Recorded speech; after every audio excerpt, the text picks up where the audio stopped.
They say there is a house that appears in a random location in the United States, but only once a year. Those who enter never return. The locals refuse to talk, and yet every year dozens are drawn to it. Tonight, we will explore the mystery of the house that vanishes as quickly as it arrives. This is the story of the house that appears once a year. The night was unusually quiet, the kind of quiet that makes the air feel heavy, almost watchful. A long stretch of road cut across the outskirts of Haven Ridge, a small American town known more for its forests than its people. Michael Rivers, a 28-year-old freelance photographer, was driving back from an abandoned factory shoot.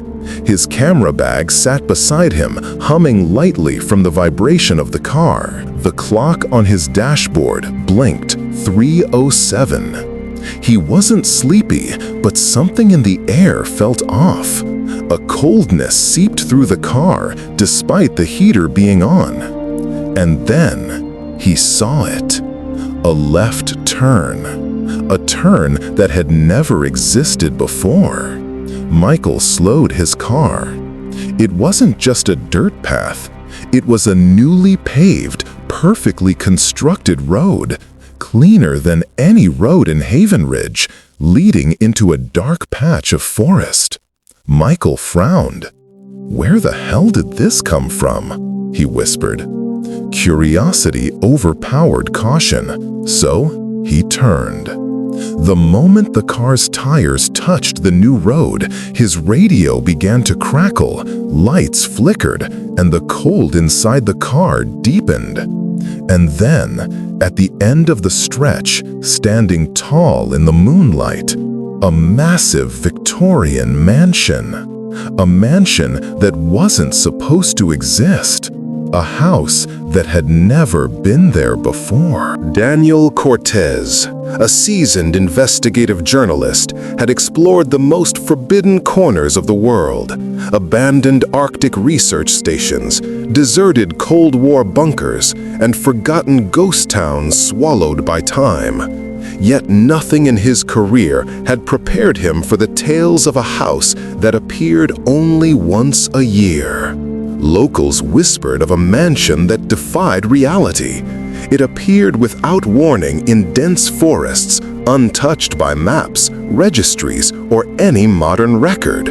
Those who entered often vanished. The air surrounding it hummed with an unnatural energy. Daniel's curiosity was unstoppable. On a fog-laden morning, he drove down a winding road in Pennsylvania, GPS malfunctioning, the forest growing unervingly silent. There it was, a Gothic mansion rising impossibly tall, lights flickering where no electricity should exist, the air thick with a metallic, otherworldly tang.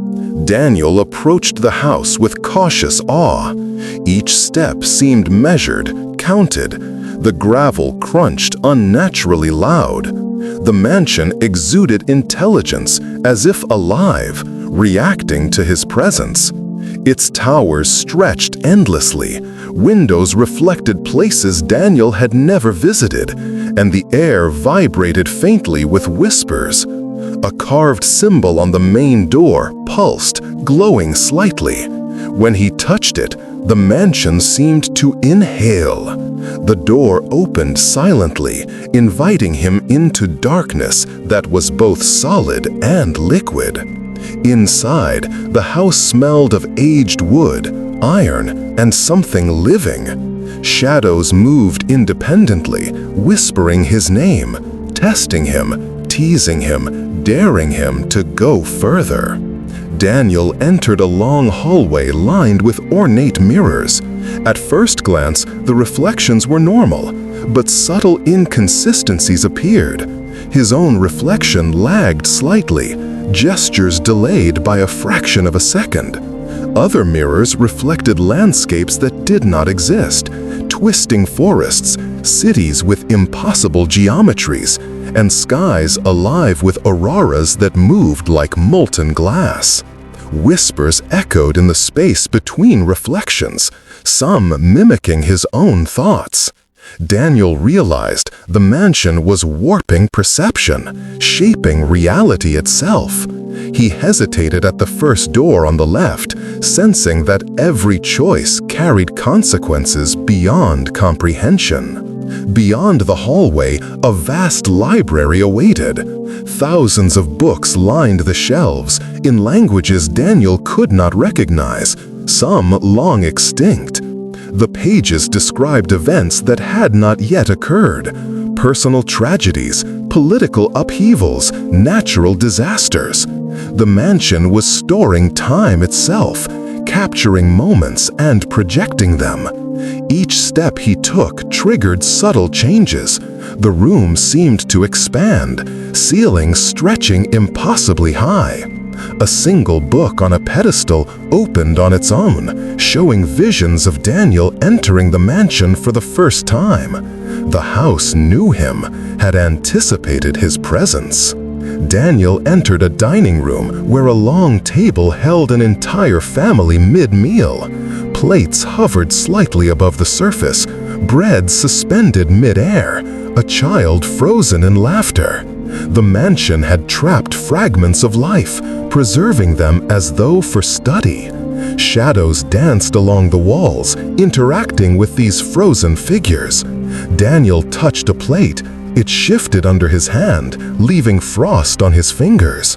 He realized the mansion manipulated time, pausing and stretching reality to suit its own design. Fear rose, but his fascination drove him forward, deeper into the unknown. The main staircase spiraled upward, vanishing into darkness. Each step seemed to stretch indefinitely, walls curving unnaturally. A chandelier above flickered, casting long, twisting shadows. From the corner of his eye, Daniel caught movement. Shapes too fast, too fluid to belong to human presence. The air grew heavier, vibrations pulsing through the floor. The mansion was alive and aware, counting his breaths, tracking his courage.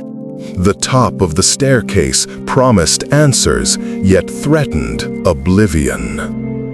At the top, a corridor stretched endlessly, lined with doors radiating distinct energies. One radiated cold, another suffocating dread, another heat that burned without touching. A whisper echoed through the hallway. Every choice is final here. Daniel chose a door at random, opening a bedroom frozen in time. Its occupants captured mid-action. Every shadow shifted, independent of light. The mansion observed, learning, anticipating, feeding on his reactions. Every corner held new impossibilities, a test of his perception and nerve. A window at the end of the corridor looked out on a distorted landscape. Forests frozen yet alive, shadows moving silently, terrain defying physics. The house had altered the world outside, extending its influence beyond walls. The forest itself seemed to whisper, guiding or perhaps misleading him. He took notes, but every word felt inadequate, unable to capture the mansion's true nature. The mansion opened into a vast ballroom. Chandeliers floated in mid-air, crystal prisms refracting light into impossible colors. Daniel could feel vibrations in the floor, walls, and air. Ghostly dancers appeared, twirling in impossible geometries, their forms half solid, half light. He realized that the mansion replayed echoes of events, capturing moments from multiple timelines simultaneously. He pressed on, mesmerized and terrified, sensing that leaving was already becoming impossible. A room of total darkness awaited him. Shadows moved autonomously, creeping along walls and ceiling. Whispers intensified, repeating phrases, Daniel's own fears articulated in alien tones. Shapes slithered and pulsed at the edge of perception. Each step made the darkness recoil or stretch as though the house itself was breathing. Panic clawed at his mind, yet curiosity forced him forward. The mansion tested his courage, shaping reality around his emotional state, observing and feeding on him simultaneously. Beyond a hidden door lay a garden trapped in perpetual twilight. Flowers bloomed and decayed in an instant, vines twisted impossibly, animals frozen mid-motion. Water flowed upward, then stilled, then fell in reverse. The mansion manipulated time and physics at will. Daniel wandered, awed and frightened. He sensed eyes on him, some human, some not. The garden whispered secrets in languages he almost understood, hinting at ancient knowledge and dangers beyond comprehension. Another dining hall appeared, filled with figures Daniel recognized from previous rooms, yet older, younger, altered. The mansion replayed versions of events, showing alternate histories, potential futures, and twisted realities. Every figure glanced at him knowingly, as if the house had orchestrated this encounter for centuries. Each detail was precise, chillingly deliberate, meant to test, frighten, and enlighten. Daniel climbed a narrow, spiraling tower. The air thinned, pressure building. Whispers became intelligible, recounting past occupants, lost knowledge, and forbidden events.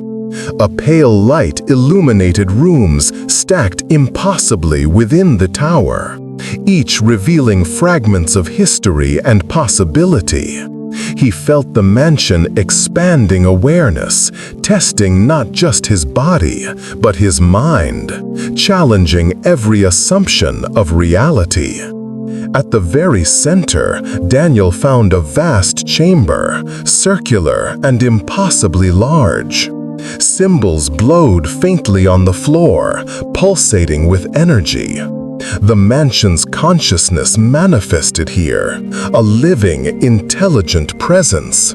Visions of disappearances, frozen towns, and warped time enveloped him.